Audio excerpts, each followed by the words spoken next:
100% certain I wanted to end my life. I set up my own business in 2003, got that to nearly 100 people, 25 to 30 million pounds turnover on an annual basis, 14 industry awards. It was a brilliant business that I'm very, very proud of. And then my business partner decided he wanted to leave, which was fine. So I found another business partner, and that went okay, but very soon into that relationship didn't go well. And I lost the business. I had 7 houses. They all went. I had lost access to my children, got divorced, had some mental health challenges, some suicide attempts. I was just in a dark place and couldn't really see a way out. I was thinking about suicide for quite a number of weeks, and it intensified. I knew exactly how I was going to do it. I planned it out, got in the car. I knew I'd drive to a train station. So I got onto the platform eventually, and then no train came for about 20 minutes. I was like, oh, this is a bit strange. The next one was due, but I got a phone call from somebody, and that stopped me doing it. What was that phone call? Kind of just made me think, actually, what am I doing? All this kind of stuff has made me who I am, and I absolutely see it as a gift now. I'm not saying that adversity is the answer, but unless you go through some dark times, you just won't appreciate the light anyway.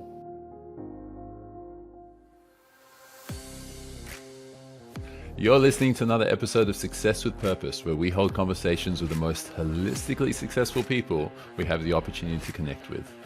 We explore their journeys, their life-changing events, their perspectives, their mindset, and most importantly, their purpose. I'm Harry Goldberg, host, interviewer, and interrogator of this podcast, father of the most incredible daughter in the world, husband of an incredible woman, and director and empowerment coach at Purpose Advisory. Hope you enjoy this episode, and don't forget to subscribe and like below. Now, let's begin. Great to have you on the show here, mate. Thanks so much for having me on, Harry. Really excited. Yeah, awesome.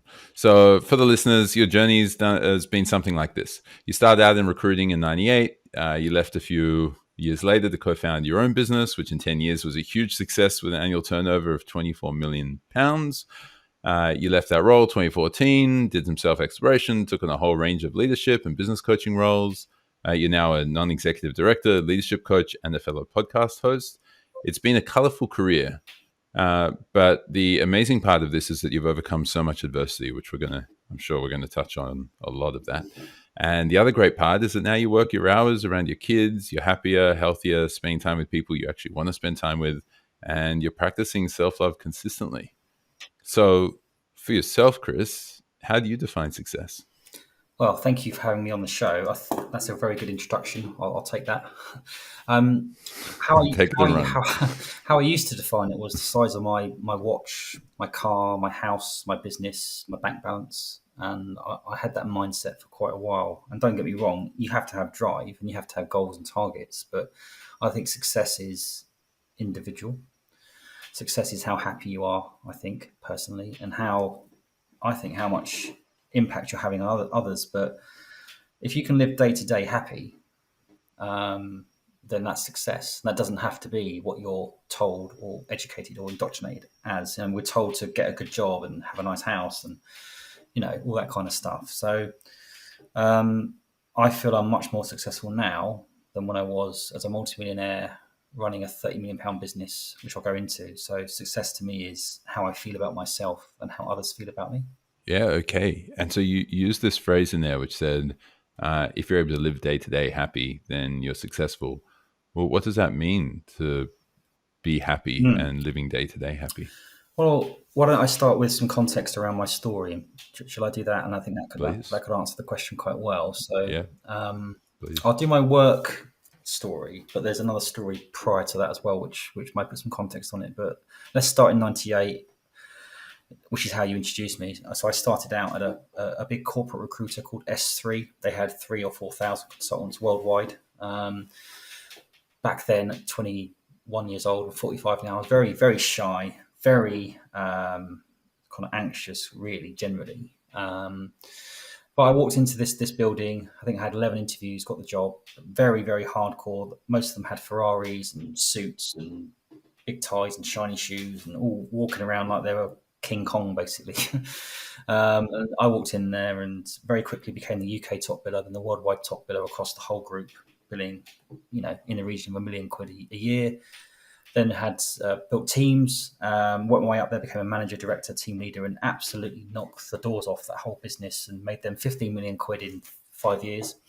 Left there, set up my own business in 2003, got that to nearly 100 people, 25 to 30 million pounds turnover on an annual basis, 14 industry awards. So 3 Virgin Fast Track 100 awards in a row. So I had lunch with Richard Branson 3 times in a row, which is great.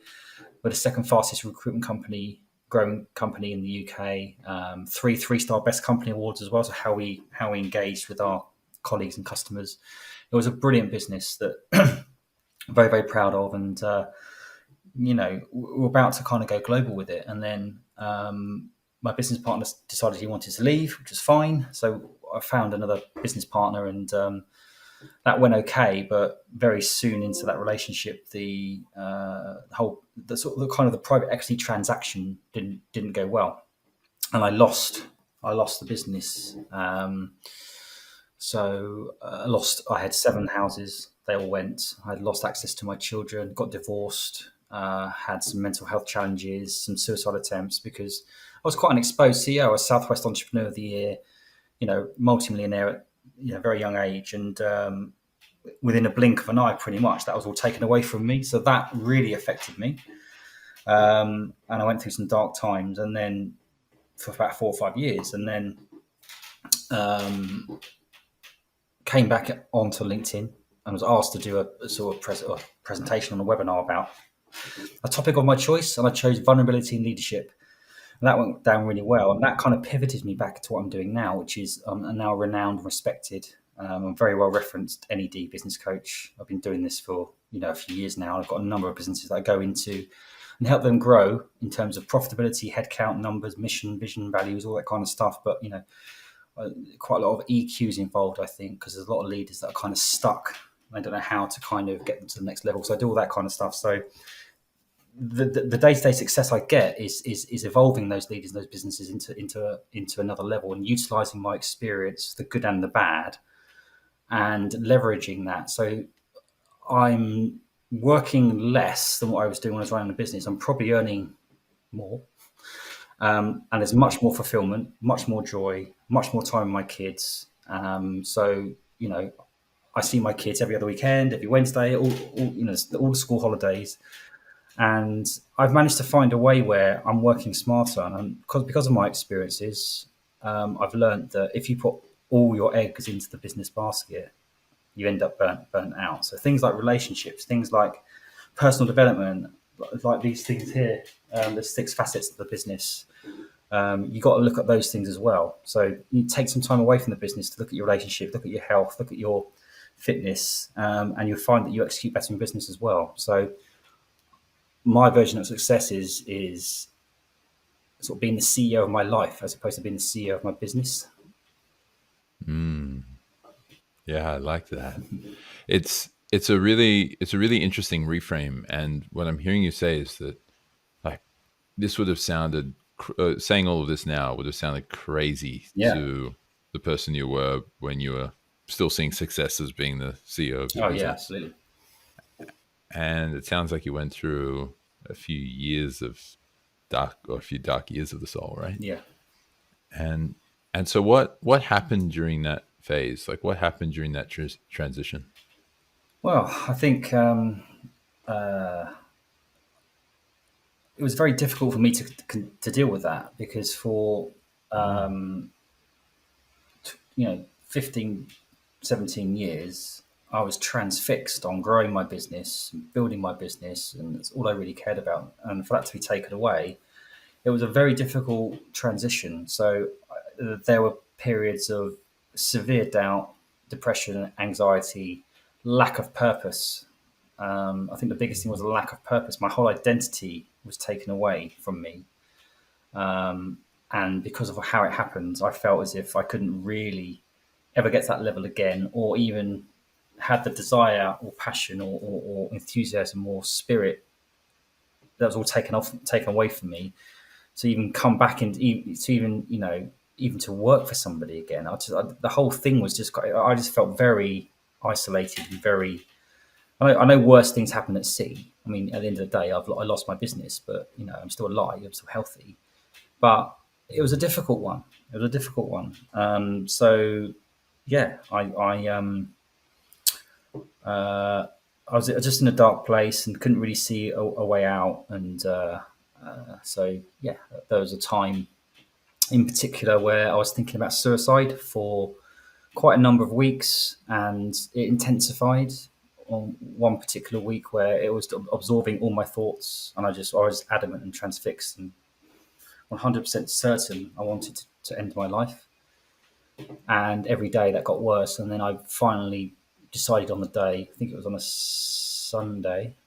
Um, I knew exactly how I was going to do it. I planned it out. Got in the car. I knew I'd drive to a train station, which I knew was sort of 25 miles away. And I knew that trains would pass along this platform station every 25 minutes, high speed trains. And my plan was to park the car up, get on the platform, and jump.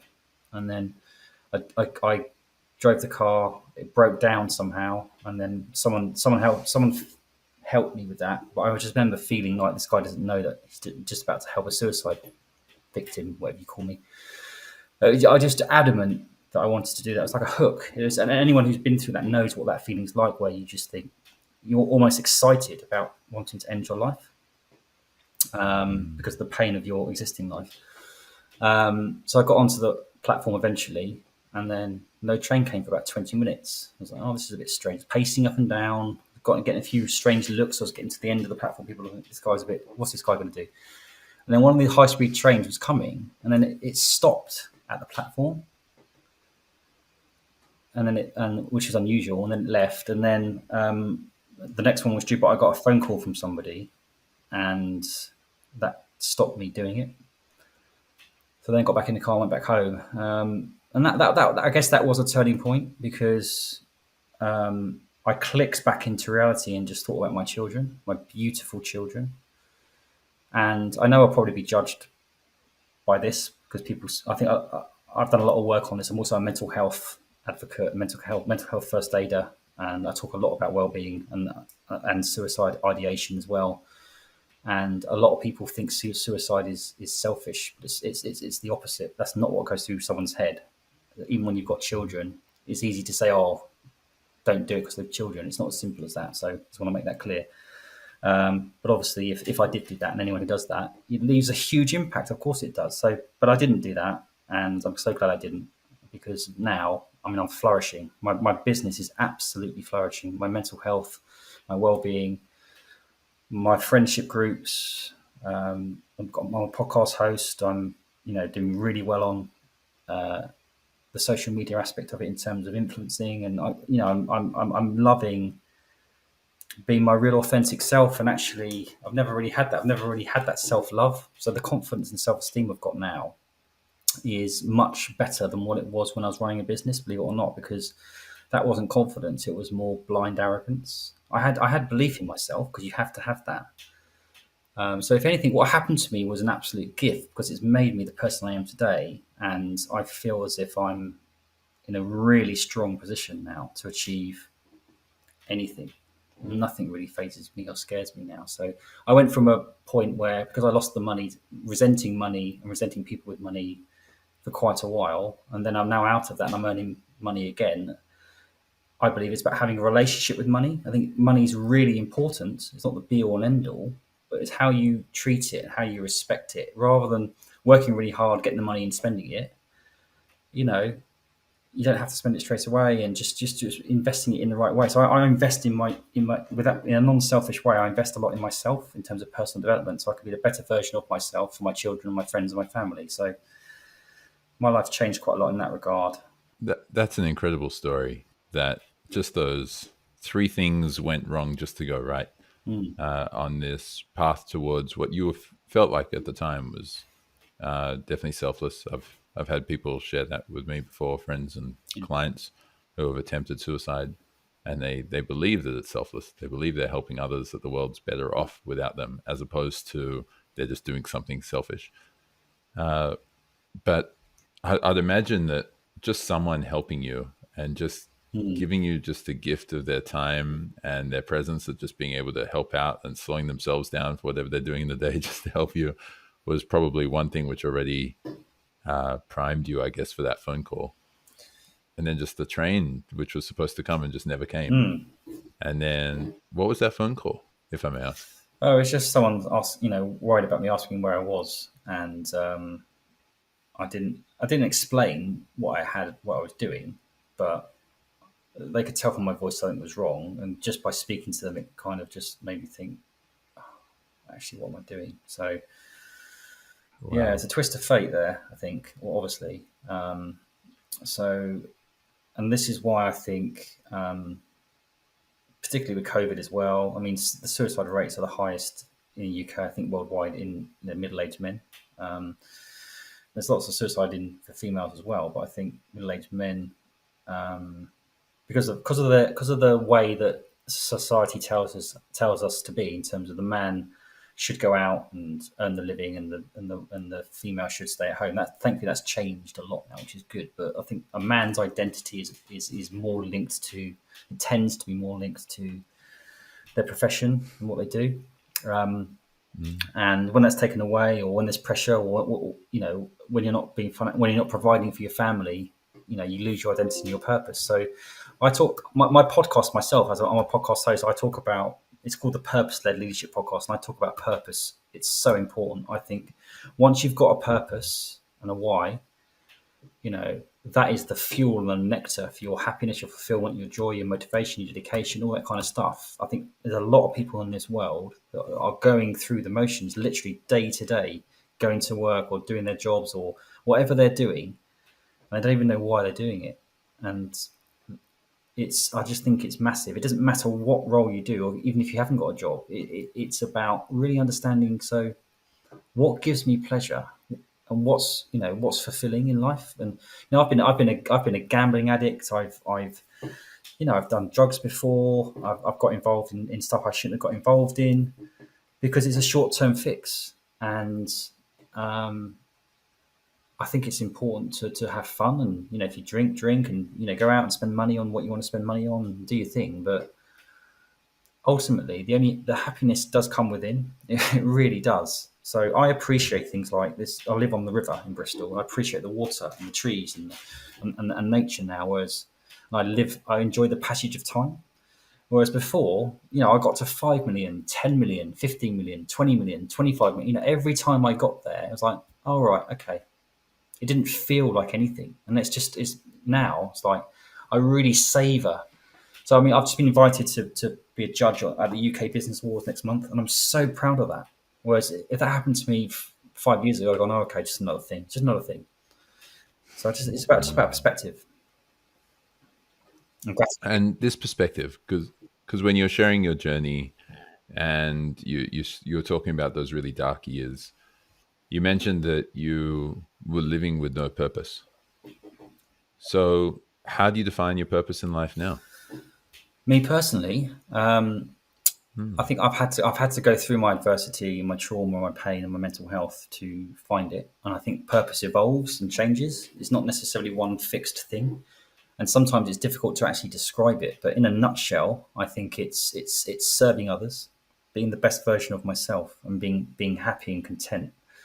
So I without this doesn't I hope this doesn't sound too arrogant, but I now firmly believe that I've got a lot of gifts and that I can impart on other people. So, because this is what I do anyway.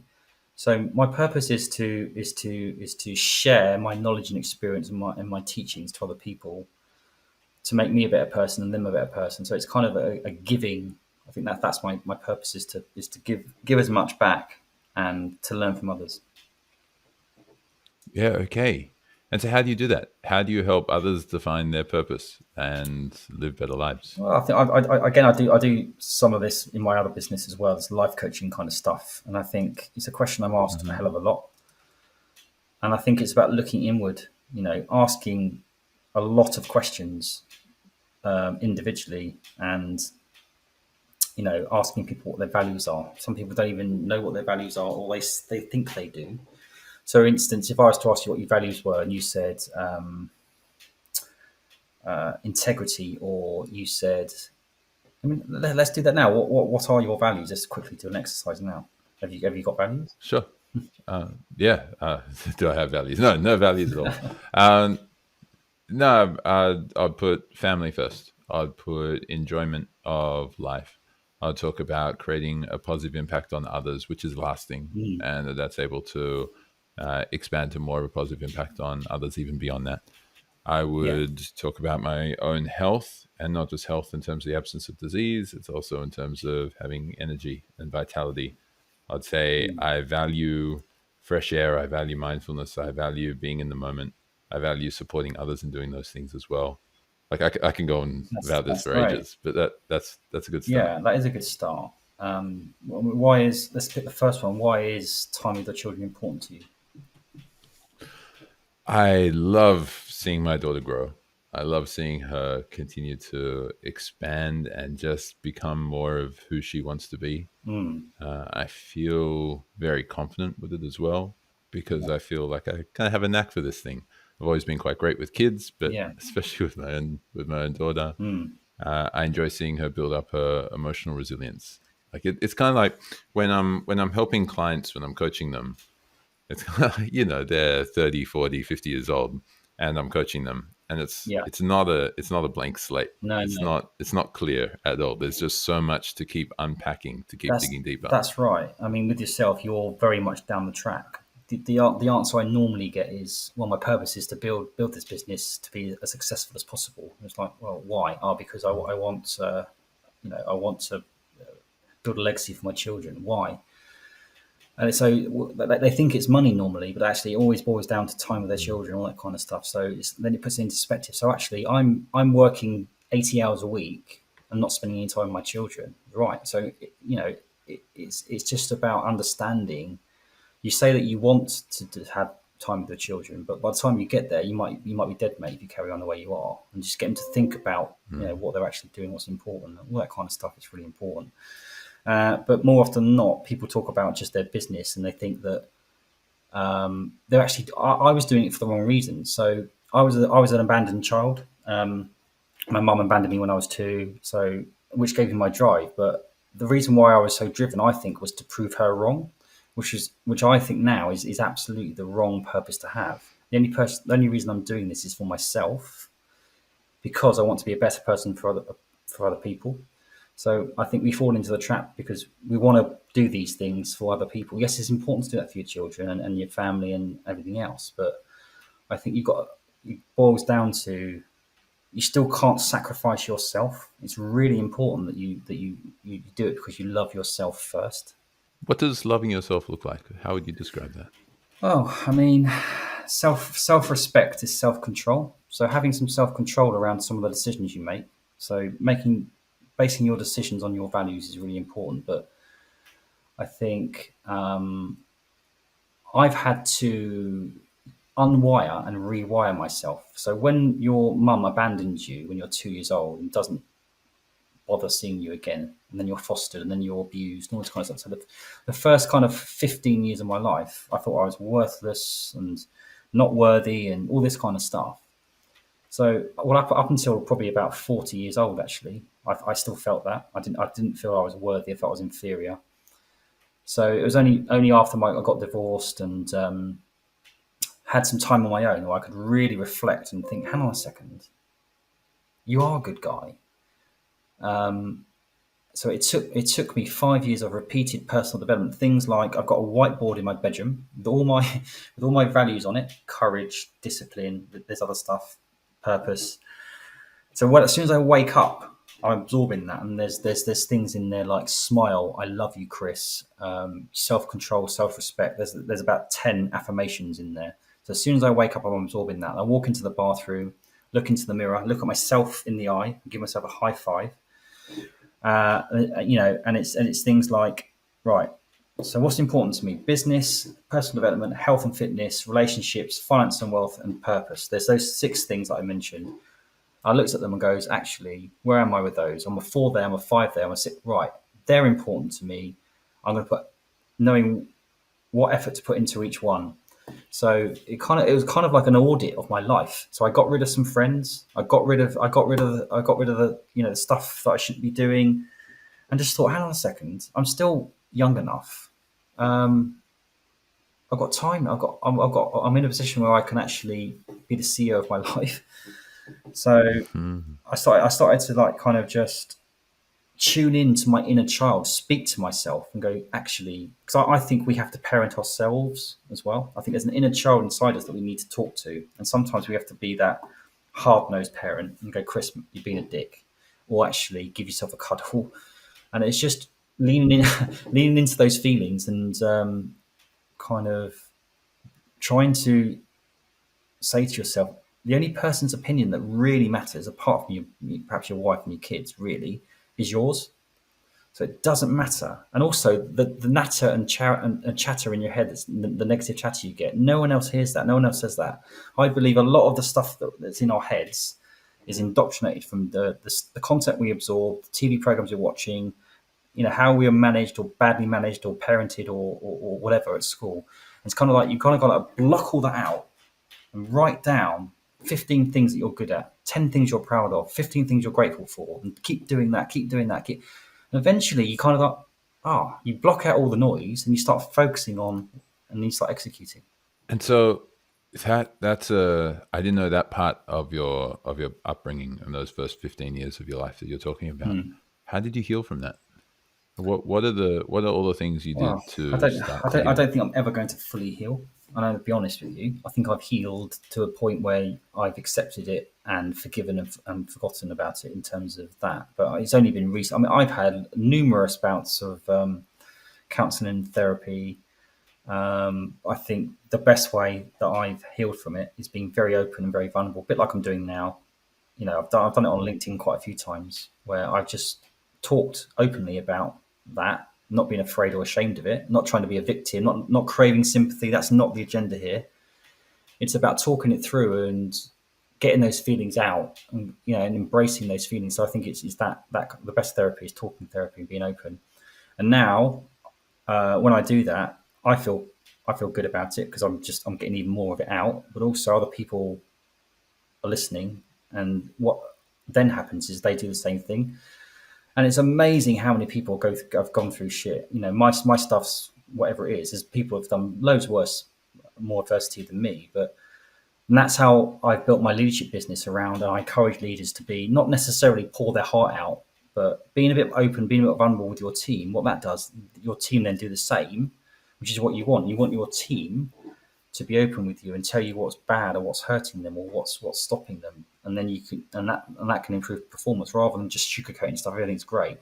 So yeah, I think it's just there's not much I wouldn't or I haven't told anyone now. I don't. You've got to have some sort of secrecy, and you've got to have a private life. But I think each their own. But I think there's extremes where you can be too open, but there's also extremes where it's like getting blood out of stone. You don't get anything. And I just think, I'd sooner be more open than the other end. It's a beautiful message, and even just to wind back, I don't know, probably a few minutes. You shared this whole idea of being CEO of your own life and talking about how you've made these decisions for yourself. It's like, well, I'm still young. I still got a whole lot of years in front of me if I choose to have these years. Yeah. And if I choose to not let the train get me first. And you had this, it reminded me of this amazing Les Brown talk, which I heard ages ago. And thank you, because I completely forgotten it. And in it, he was saying, if everyone who's listening to this right now, and yourself and me as well, if we look back on our lives, we'll recognize that there was always more that we could have done. Yeah. With the value of hindsight and with the value of what we've learned today, there was always more that we could have done. And most people see that and they think of it in terms of like a really negative trait. It's like, man, there's always so much more I could have done. Life's terrible. It's like, wait. If there was always so much more you could have done, then that means there's always so much more that you can do for the future. Yes. And you can go through the next 5 years being incredible and near perfect, and there's still more than you could have done. Absolutely.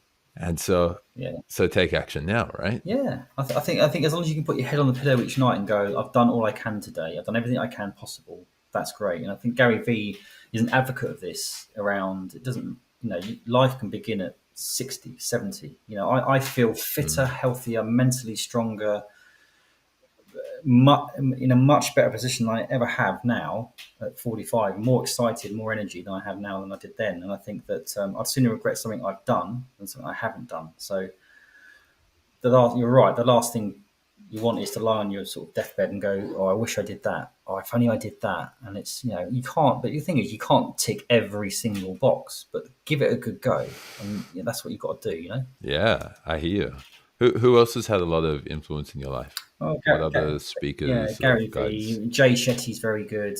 Tyson Hmm. Fury, the boxer, the UK boxer. I love his story. He's a very raw guy. I love his spirit.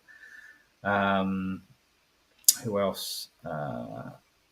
Yeah, Tom Bellew is a great influencer. Stephen Bartlett is really good. I think my children, and actually, this is going to sound quite strange. Myself, I now see myself as someone who I look up to, and that is quite a powerful statement, I think, because I don't mean that in an arrogant way. I mean that.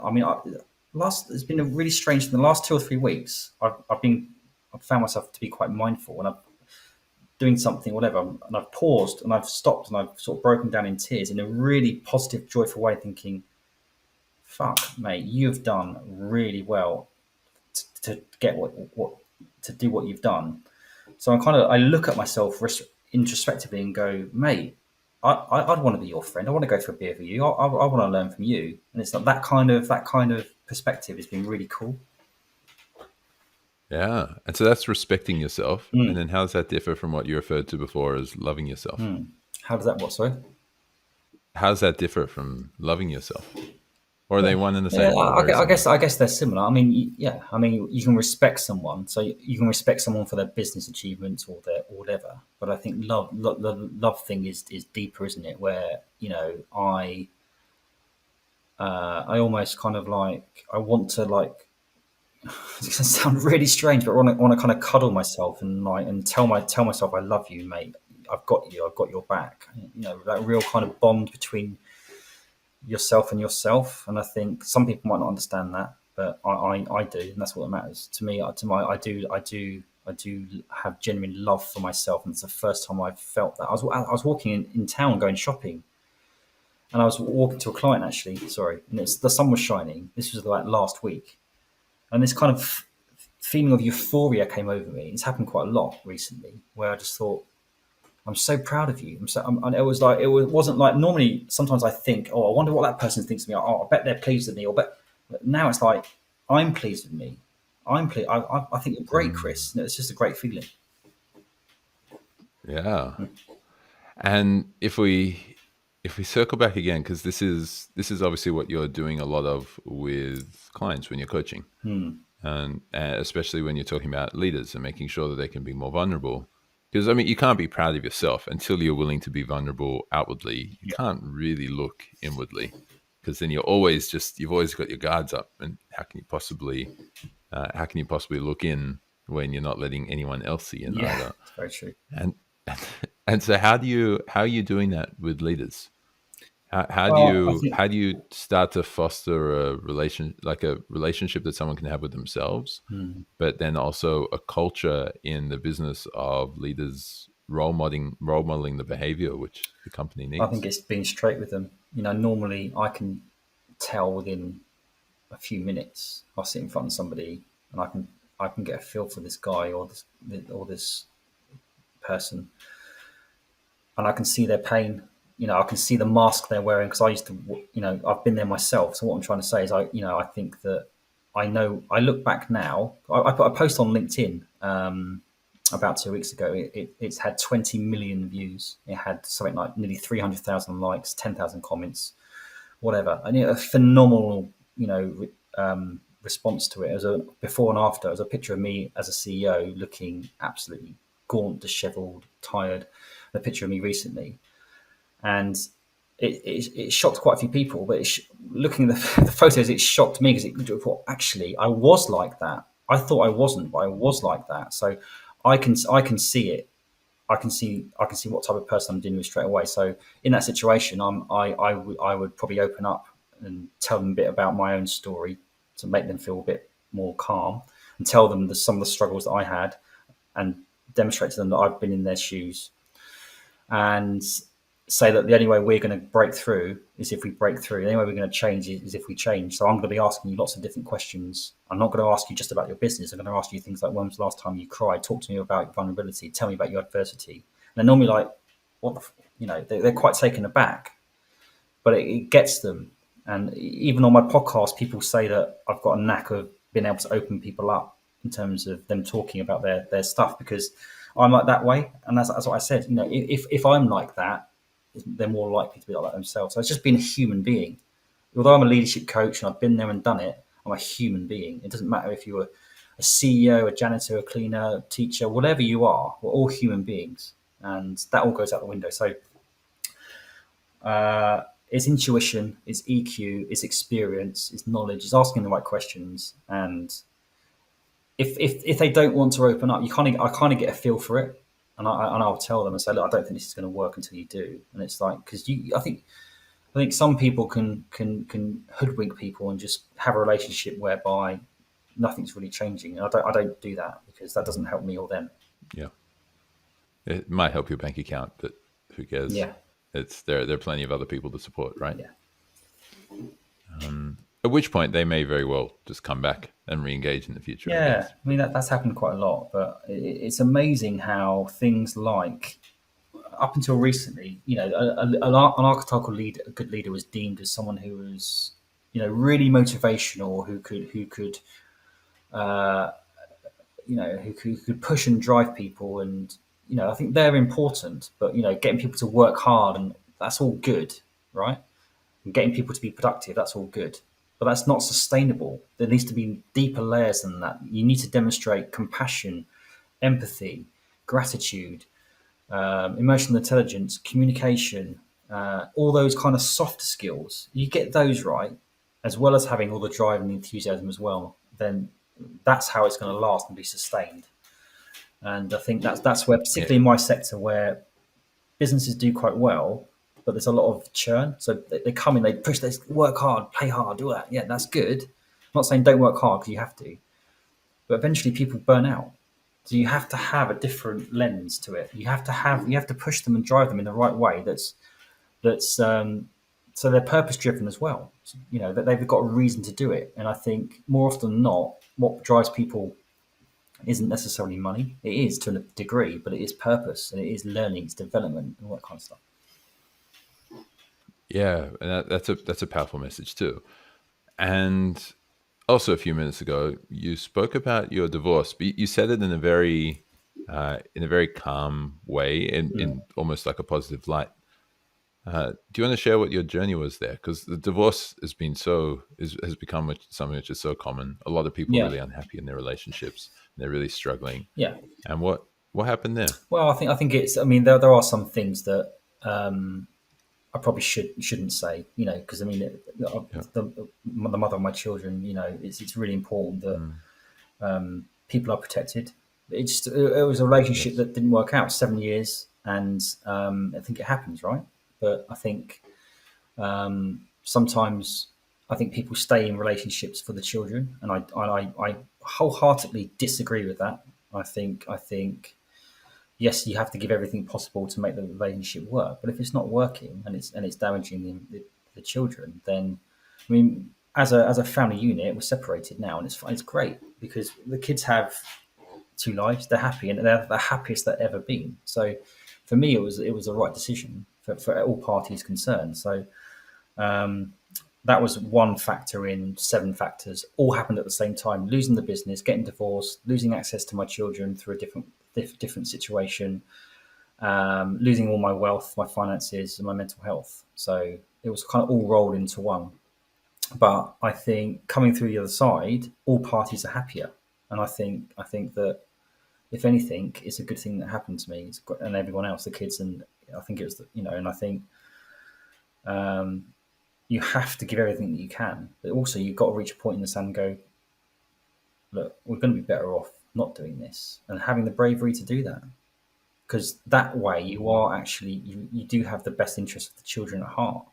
Is it best to stay in a relationship where you're, there's constant, I'm not saying we had this relationship, but generally there's constant fighting and constant aggravation? I see that. I see and hear that quite a lot, and I find it upsetting. And I also think that this is going to sound quite. There's not much permanency in the world at the moment. You know, we all want to get married and stay married for the rest of our lives. We all want to be in a job for the rest of our lives, but it doesn't work in the staffing sector or in most sectors. The average tenure is 3 to 5 years. You know, I think it's about getting the values right in the first place, choosing the partners. I think when you love yourself, you choose a better partner. You track the right things as well. I think sometimes people rush, and I've been guilty of this, rush into relationships or rush into things, and we learn the hard way. Sometimes we need to learn the hard way. So I think it's just about taking a step back, and before you can, as you say, before you can love anyone else or make informed decisions on whether you're in love or whatever, look at yourself first. Interview yourself. Find out about yourself. Do the interrogation yourself first, and then you go. Actually, then you'll spot the person that you want. Because what tends to happen is if you're vulnerable, anxious, you'll just attract that, and that's a combination that isn't going to be great. You know, if you don't love yourself, or you're looking to people please, or whatever, or you're looking for a project or whatever, then that's what you're going to attract. One of the previous guests on the podcast, he was episode 3, Jai Kith. He was a monk for 10 years. He lived a life very similar to yours. He wasn't as financially successful at the time. He was on his way to it, and he lost it all in GFC. And throughout that journey, when he lost everything, and similarly his identity was taken away from him, he didn't find himself in the depths of despair. He actually found himself in euphoria. Right.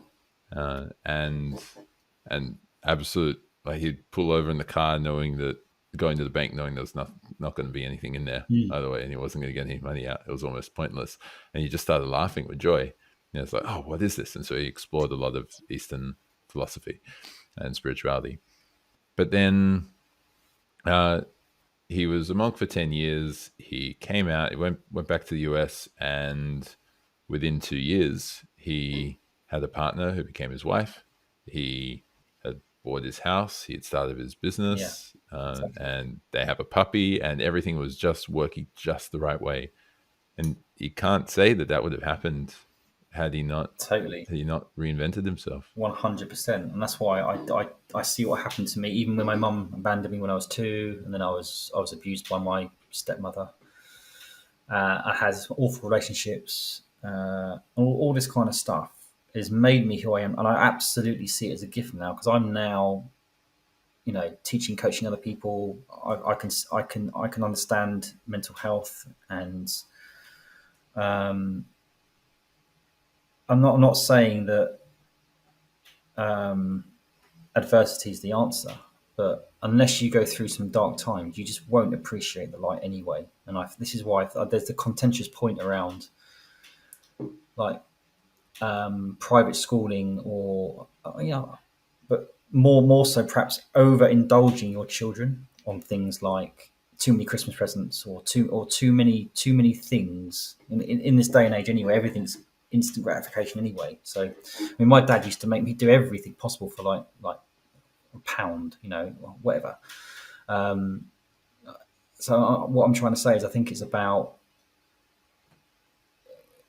if I become a multi-millionaire again, not that that's important to me, but even if I had £1 billion, whatever, I'd still want to treat my family, but make sure they appreciate the value of the real things in life. So I think it's really important to do that. I think it's very difficult for parents in this day and age, because kids don't know I don't think kids know the meaning of the respect for how things materialize.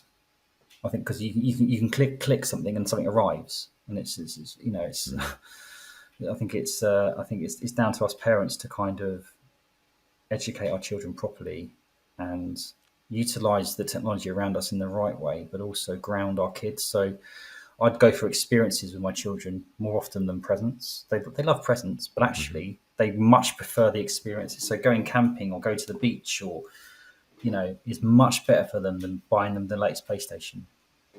Honestly, it's and the times. I mean, the times. If anyone looks at my Instagram or my Facebook, it's plastered with my family time when I have them. And I used to live in a 6-bedroom mansion with a swimming pool.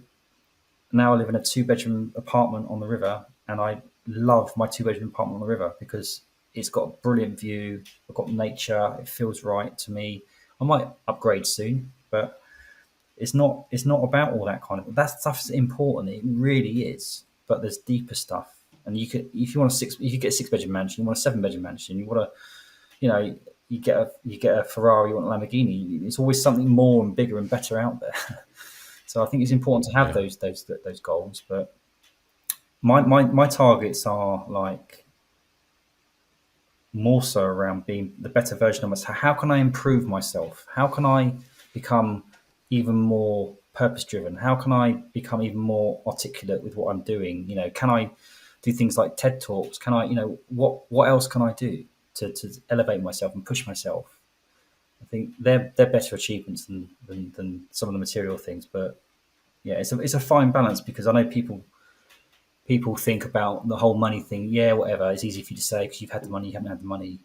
And in a way, it's true. I think in a way it's true because I've had the money and I've lost it, and I'm now getting it back. It's probably easier for me to say, "Oh, don't worry about the money." I get that. I do get that. But also, it still rings true that money is not going to make you happy. It's not. It will make you happy for a short period of time. But if you want that true joy, you've got to go deeper than that, I think. Yeah, well, you said it earlier, right? You're earning more now than what you were previously, and this isn't purely in the pursuit of money. Like you're mindful of money, like you said, you've got a better relationship with it than before. Yeah, but it's different now, and you're earning more now as well. I think so. I think I wasn't ready to handle that level of, although I did very well, that level of money. I was 27, 28, millions of pounds coming in. Whereas now, I'm 45, and it's nice to have some money, but it doesn't mean I have to spend it straight away on stuff that I don't necessarily need. I think what's meant for you won't pass you by. I really believe that. I think if it's meant for you and you're destined to do certain things, it will happen. If you're meant to meet someone, it will happen. But also, it's one of those where I used to be, oh, if I get this, or if I meet this person, or if I do this, I'm going to feel this, and it never works out like that. So if I get a bigger house, or if I meet a girlfriend, and whatever, I think you can't think like that. You can't force it. You got to manifest it, but you've also got to just allow things to come to you as well. By if you love, I think if you love yourself, you become a magnet to these things anyway. And if you start to respect money, you start to respect yourself, start to respect other people, they respect you as well. And I think it's also about being kind as well. So I do a lot on social media. I get a couple of million views a month now on my LinkedIn, as an example.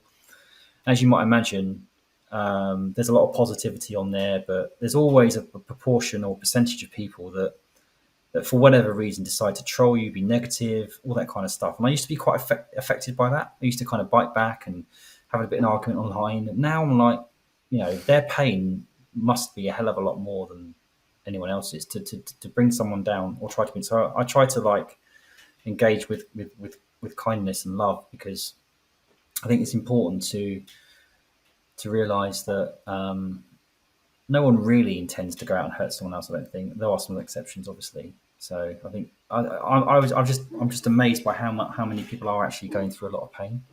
I think we're all going through pain. We're all addicts in some description, or all addicted to something, shopping, whatever it might be. And we've all got adversity and pain. Some are better at hiding it than others. Some don't want to talk about it. Some do.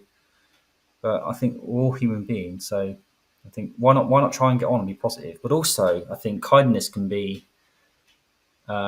constructive criticism as well. So if you've got friends or work colleagues or families, instead of being kind and positive all the time, sugarcoating things, sometimes the best form of love is to go, actually, I need to tell you, you're that's wrong. You're being an idiot. You've got to change that. think that's a really important thing to have around you. The people you have around you are so important, And I've made sure that I've looked at that as well and enhanced the people and have people around me that are better than me in some areas as well. Some people look up to, and so one other thing as well. I think as well. I think it's important to look up to people, but don't put people on a pedestal too much as well. I think I was surprised when I started to improve my friends group and my peers. When I initially thought, oh, these guys are just amazing, and then get to know them, and actually they think I'm amazing, and it's like, oh right. So it's just about perspective. Yeah.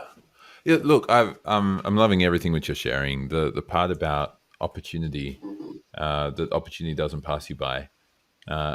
I'm curious if you resonate with something I've heard Eric Thomas share a lot, which is you've got to be opportunity ready.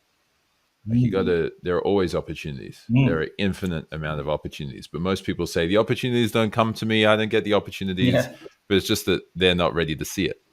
And you got to be ready to take advantage of 100%. Opportunity when you see it.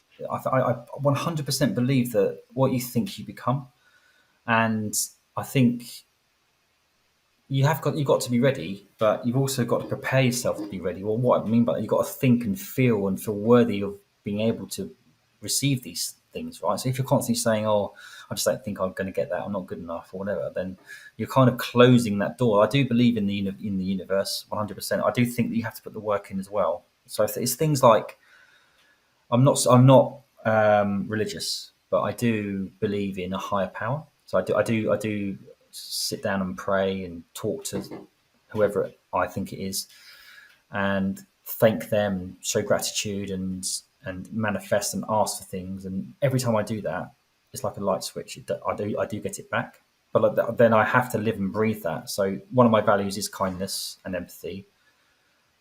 And if I'm not showing that to other people or to myself, I'm not going to get it back.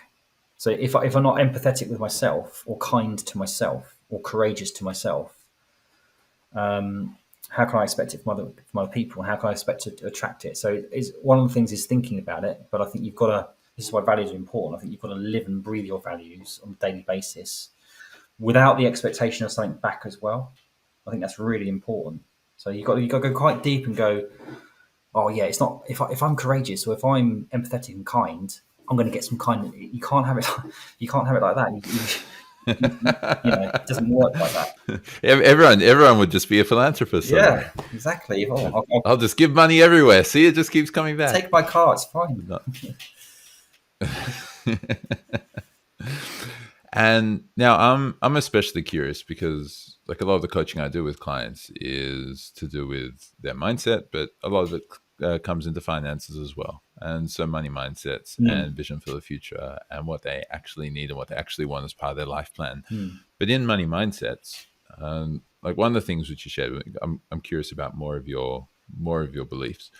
One of the things which you shared was ultimately that you had an underlying belief, which was saying that I'm not good enough for the money which I have, or I'm not worthy of the money which I have. And so as soon as you had it, it disappeared. And so people, like, there's this term called pay creep. As soon as their pay goes up, their spending just happens to go up with it. Because ultimately, they don't believe that they're actually worth the money which they're receiving. Absolutely. So they subconsciously just give it out to others. What were some of the other beliefs that you had around money? Well, definitely like if you're saying money is or money can't. Definitely that back in the day. Or also too cocky and arrogant, and complacent around, oh, I'm CEO and business owner, business is worth this amount, I'm going to have this sort of money forever. So it doesn't, if I can spend 35 grand on a watch and think, oh, it's a bit expensive, but it's all right. Next month I'll get some money anyway, or next year. So kind of like fell into that trap of kind of like, because I've got so much money at that time, I felt a bit untouchable, unstoppable, and immortal. And that is looking back, that's a horrible place to be. And that's why often sometimes we've heard Stephen Bartlett say when he sold his business for 300 million over here in the UK, split between his business partners. When the money transacted into his bank account, he felt a sense of massive anticlimax because he had the money, but he had nothing else. He had no purpose, didn't know what to do, kind of thing. So, I think, don't get me wrong, getting that money in your account is amazing. It's all good, but yeah, when you start to feel that you're always going to have it, you get complacent, or no matter what, you're going to be okay. That's not good. You need. I think there's a famous quote where, when you're flying high, when you're flying the highest, that's exactly when the devil gets you. So for me, it's about, I see things like as an American. I use the American. This is a Carl Jung, who's a psychologist. I think analogy where I now see it as an American football field. So there's two end zones, right? One end zone is when you're flying, really everything, money, relationships, everything's going really well, and the other end zone is darkness, depression, right? There's going to be times when you're in that dark place, right? There's going to be times when you're flying high. You don't actually want to necessarily be in either of those end zones, because you want to kind of be on the sort of 30 to 80 yard, or ideally in the middle. So when things are going really, really well, enjoy it, take it, reward yourself, go out, have some fun, buy yourself some treats, whatever it might be. Do not get carried away, and say to yourself, this too shall pass. This isn't going to last forever. And keep that measure. On the flip side, when you're in that dark place, don't commit suicide, or try to, like I tried to do. Nothing's permanent. It goes back to that thing, and say to yourself, look, this is fucking tough, but it is not going to last. I'll be back soon. And I think that's carried me through now. So now I think, well, I know I'm flying in my business, and my life's pretty good, but I'm much more kind of measured about it, and go, actually, this could all be taken away from me. Enjoy this, but do the work. Start again tomorrow. Don't get complacent. Go to the gym. Get out of your own head. Yeah, there's a sense of just staying grounded. Yeah. And you've shared some of the ways I think you do that, which is like through all your affirmations, which is having your whiteboard, which has all your values on it, and it's through speaking to yourself every morning as well. Are there any other ways that you manage to keep yourself grounded? I think how I spend my time. I think what I used to do was, either go out and have a few drinks, or I still do that. I'll go out for a restaurant, or I used to spend a lot of time in front of the TV. So I now like to spend my time listening to podcasts, or absorbing stuff, or talking to people that are going to enhance me. I don't like small talk. So I think it's about have downtime and relax. But I think you have to be comfortable in your own company. I question people who can't sit with themselves. Now, there's an introverts, extroverts, and extroverts. Sometimes their relaxation is going out and socializing, which is great. But you have to be able to sit with yourself as well. And I've been guilty of probably being too much liking my own company. So there's an element where I can improve, where I probably need to socialize a bit more. But I love socializing. So I think it's the ability to sit with yourself and use that time wisely. So for me, it's about growth. I'm not saying we have to be learning and developing every minute of every day, but so I set myself many sort of goals every 12 weeks around my personal development. So if I can listen to 4 podcasts this month and do the X, Y, and Z, then that's that tick in the box. So I'm moving forward and I'm growing. So that's how I keep myself grounded. And I think time goes. Life is short, man. I mean, I'm 45. I'm probably halfway through my life. What's not measured isn't managed. So you need to track these things. So I think initially, what I did, I had business, personal development, health and fitness, purpose, relationships, and finance. The six facets that I talk about. And I set myself little mini goals for each of those. And I literally, on a spreadsheet, I tracked them every single week. So again, it goes back to being the CEO of my life. It sounds a bit sort of anal and a bit kind of like a bit dull, but unless you do that, you don't know how you're doing. So one of the things was I wanted to get a certain amount of muscle mass for my health and fitness, and wanted to lose a certain amount of fat. And then for my personal development was listen to a number of podcasts and do a couple of talks. For my purpose, it was making sure I was doing a gratitude list every day. And for my business, it was X number of followers. And my relationship was making sure I spent X number of hours quality time with my children every week, not this little bit here and there. I literally tracked all that on a weekly basis and set myself some targets. And I did that for 12 weeks in a row, and it compounded. Now everything's boom, and I'm there, and I've got it, and I kind of do it naturally. But I still feel you have to check yourself in. So it's treating your life like a business and being like that. I think that's how you're going to do it. And it's the only way to do it. And this is where businesses go wrong. I think they only do the binary targets. Oh, if we can get to this number, we're going to be fine. But the only way you're going to get there is by being emotionally in tune and being vulnerable and being open as well. So, yeah, I think it's a great question and really important. Well, I guess it comes down to having the right targets. Even for a business, you Yeah. still need to be able to measure everything, and just like the CEO for your own life. Mm. And so maybe that's a valid question to ask when we're talking about leadership in business. And a lot of people listening to this might be senior leaders as well, or maybe execs. And I know a few who are running their own business and love the podcast. And from like, if you're then talking to them, and these are leaders who need to set really clear, tangible goals for their team or for their business segment or for the entire organization, and they don't want to, now they're listening to this and they're going, well, you know what? I don't want to just have a numbers target. I don't want to Yeah. just say this is the revenue we've got to get to in 3 months, so therefore we've got to do these things now in order to get that delayed result. They want to also look at all the EQ elements and everything else. What are the other elements of the business to look at? Well, I think the way to do that is to have one-to-ones properly with your people and say to them, "This meeting isn't nothing to do with business. This is about understanding you as a human being," and talk to them about some of your own human traits and personality and what's gone on, and just say, emotions can play a big part in productivity and hitting these results. So just talk to me about how you're feeling and that kind of human stuff. So I think then I'll call it like an emotional check-in kind of thing. If you do that, say once every couple of weeks, rather than saying this is how you measure it, it's every person's different. So you kind of you do it. Oh, I've lost sight of you there. You still there? Oh, yeah, I'm still here. Okay. Yeah. Yeah, and then you tailor something specific to that person. So it might be a question of, well, how we're going to measure this is you're gonna give yourself a rating out of 10 in terms of your confidence or your anxiety or your fears. What are your fears? And there's no reason why you can't grade emotions as well. Why not? Why not do it that way? Mm. Yeah, and you're talking what, put on a scale out of 10, or just from great to really bad? Well, again, I Uh, think 1 to 10 is normally quite good.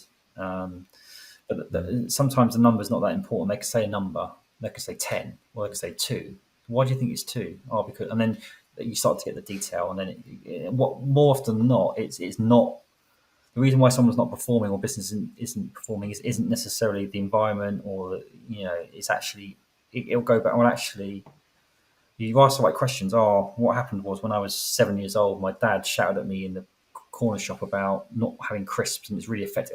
It's going to be something really, really, really, really innocuous. And then you go through that, mhm. and it's like, oh right. So if we can eradicate that thought and that feeling, how do you feel? I'd feel amazing. So that's the issue. It's not how well I'm managing you or the color of the walls or how great our branding is. It's something completely different. And I think the value of that is just amazing. Mm. And so you're talking before about how you really want to teach your kids the right lessons, Mm. and you're doing that through the way you're choosing to spend, or the way you're choosing to spend on them, i.e., spending your time and your energy rather than just giving them a whole lot of presents. Yeah. So, what would be some of the key life lessons you'd actually want your children to learn? Well, that for one. And the whole adage, money doesn't grow on trees. So I think I want them to be driven and ambitious, and have set their goals as high as they possibly can. But I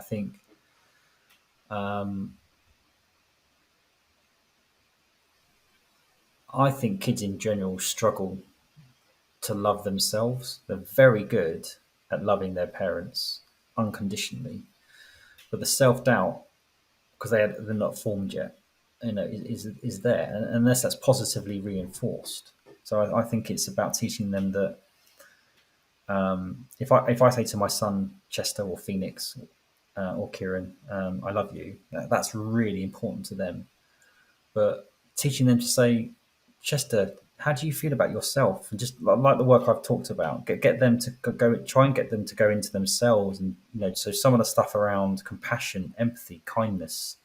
So I don't insist, but I'm instilling into my 3-year-old at the moment, 4-year-old, to say please and thank you. I think it's really important to show respect. And like, Daddy, can you make me some dinner? Yeah, okay. No, please, can you make me some dinner? Or, just those values like that. I think that you've got to get them appreciating things and being grateful for things. And my kids were literally more excited about going on a camping trip than they were when I bought them a PlayStation. It's just stuff like that. It's just, I think that's really important. I love that. Like, especially this, learning how to communicate in the right way, Yeah. and learning why people love you. There's something which I've stolen from Shazad Shaman, who wrote Positive Intelligence, which is an amazing book for anyone who's listening. And he shares at one stage what, like, an activity which he actually goes through with his son. He asks his son, "Do I love you because you're so smart?" And the son will say, "No." "Do I love you because you're so good looking?" Like, "No." "Do I love you because you get good results?" "No." "Do I love you because you say you love me?" "No." "Do I love you because you're my son?" "No." "Then why do I love you?" And then the kid's, I think it was 8 years old at the time or something, has learned to reply, "You love me because I'm me." Yes. Brilliant. and building up that, right? Totally. 100%. If you can teach that, game over. You've done it. That's what it's all about, right? And when someone loves themselves, they love other people, and they have all the right attributes. When people don't love themselves, then the anger and the confrontation comes out, and that's why it happens. 100%. So that's beautiful. And then I hear that, and I hear how contrasted it is to your upbringing. And I also hear how you're sharing that all the adversity that you grew up with is what's have been the gifts that have allowed you to be as purposeful and as driven and as ambitious, but also as impactful as you are today. And I struggle with this, right? Because I grew up with quite a lot of privilege. I'm exceptionally lucky. But my daughter's growing up with even more than what I had. Right. Okay. And then there's just this niggling thought which I have in the back of my mind of, well, am I giving her too much privilege of just too much love? How's she possibly going to know? How can she possibly empathize with other people who don't receive love from others if this is the way that she grows up? Do you ever have those thoughts, and seeing such a strong contrast between your upbringing to your kids? Sometimes, and that's a careful one. I think, and you're not the type of person to do this, but I know parents that have that, and they almost feel resentment towards their own children because of it, which is a thing. But I think that that just comes down to you're aware of that, which I think the first step. That's brilliant, and I think it's almost trying to articulate that to your children and go, we're privileged, and I'm privileged to be privileged. But I think it's just a bit like the American football field. I think it's literally going quite deep with them. And go, do you realise that I love you endlessly, and I don't give you the things, the love and the affection and everything else for any other reason that I love you, but we have to appreciate that we are so lucky to have that, and kind of like almost show examples and talk about examples, and kind of I think that's a really important observation there, and I think that this is where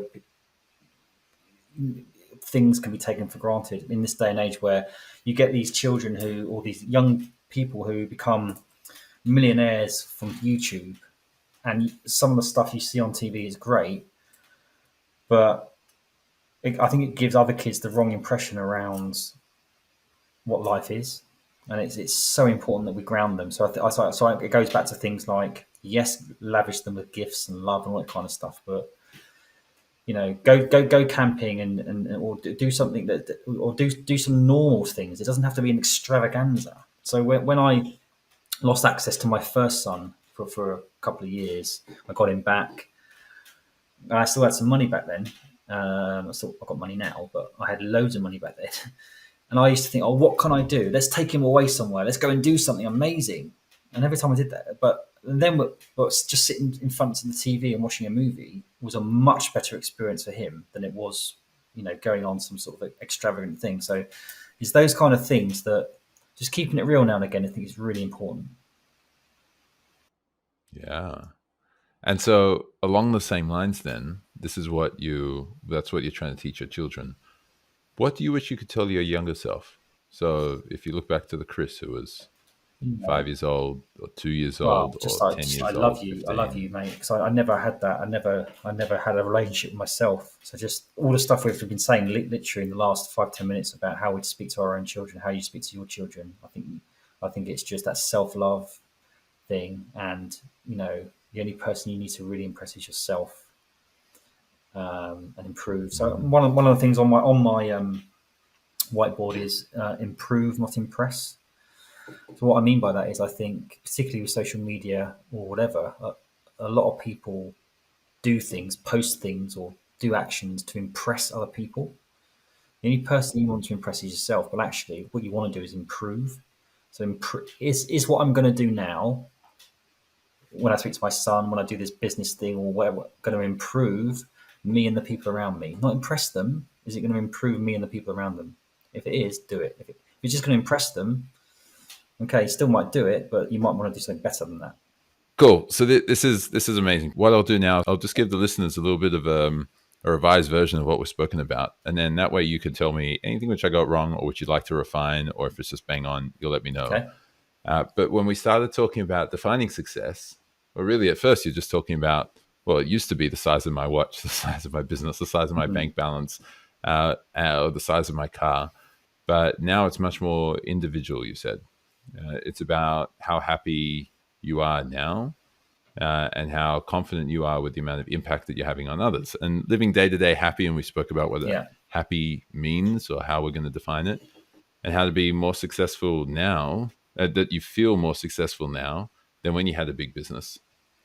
And this all came from when you grew up, you felt abandoned, you were abandoned, you were abused, you ended up in foster care, you ended up having all these frustrations, you were really shy and anxious, but were super successful in your career, and then super successful in your business as well. And you ended up as a 27-year-old with millions coming in, and then you lost a business partner and then had another business partner, and then the business was taken away, and for other reasons the family was taken away, and then there was divorce, and there were these suicide attempts. So we spoke about that story of just the person who helped you, and the car breaking down, the train which never came, and that one phone call which you got. And you spoke about how ultimately everything just happens for a reason, and you just got to be able to accept it. You spoke about how a lot of your success now is the fact that you can work smarter. You work less, you earn more, and you enjoy it more as well. And you've gone from this blind arrogance, which you used to have, to more of an authentic confidence. And on top of that, you start to have an improved relationship with money and respect for it. And so now your purpose is ultimately what gives you pleasure, what gives you fulfillment in life. But it's also just staying away from the short-term fixes. It's always going to evolve, it's going to change, and it's serving others, being the best version of myself, sharing my knowledge, the experience to help others be the best versions of themselves, which then help me be the better version of myself, which help others, and it kind of just keeps growing and spiraling up. Yeah. And when you're helping others, there's a lot of this why and a lot of looking inwards. And we spoke about values and identity and identifying what those values are. And then you had the wrong purpose. It was just to prove your mum wrong. And that really comes back to what we were talking about towards the end, which was about, are you trying to impress people, or are you trying to improve yourself and other people? And that you'd sooner regret what you've done rather than what you haven't done and what you've missed out on. And because of your pain, you have this gift of being able to just tell in a few minutes whether someone is being straight with you, if they have their mask on, if they're covering up their pain, and you're able to share with true empathy and sympathy, but proper sympathy, and compassion with what your own struggles are. And you teach them about gratitude and determination and about being able to create really positive impact. Yeah. And there was that really cool part about don't stay in a crappy relationship for the kids, break up for the kids. It would be better for them. Yeah. And then there are these other values or these things which you really prioritize right now, like how close, like who you have in your world, how ready you are for the opportunities that come up, how much compassion you're able to show for others. Thinking about something is great, but then also needing to act on it. And then just being able to be comfortable in your own company, being able to spend time with yourself. And so that's kind of the core, right? When we're talking about your kids, it's you want them to be able to love themselves. When you're talking about what you wish you could have done, you want to love yourself. And that sounds like the core of this exceptional message of Chris O'Connell. But what would you like to add to that? Well, it's a beautiful summary. Very, very well articulated as well. So thank you for that.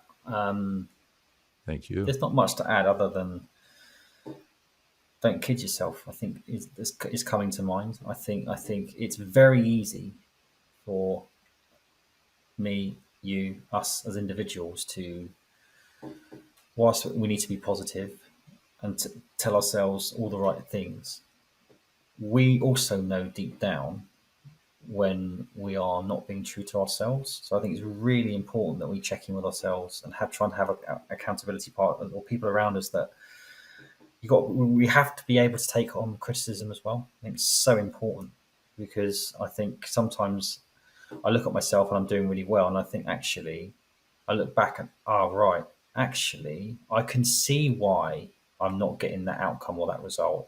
Instead of blaming everyone else, more often than not, even if someone's done something really bad or perceived I think is really bad to me, there's a reason for that. Sometimes it's their fault, but sometimes it might not be. It's not about fault. It's looking at yourself.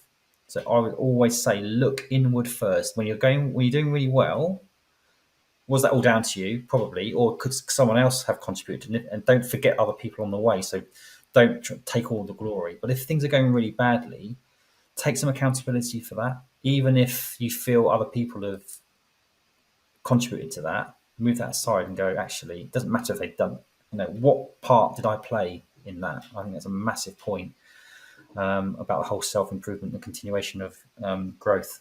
I love that. Not everything is about you. Is ultimately that message. Absolutely. And in both the good times and the bad, right? Definitely. Well, thank you for being here. Thank you for sharing your journey and your message with vulnerability and openness. I really appreciate it, and I'm sure a lot of the listeners will too. Well, thank you, Harry. I'm invited on quite a few podcasts. I have to say, your hosting skills and your questions and the nature of this conversation has been right up there. I'm very impressed and delighted. Looking forward to hearing it back. Thank you.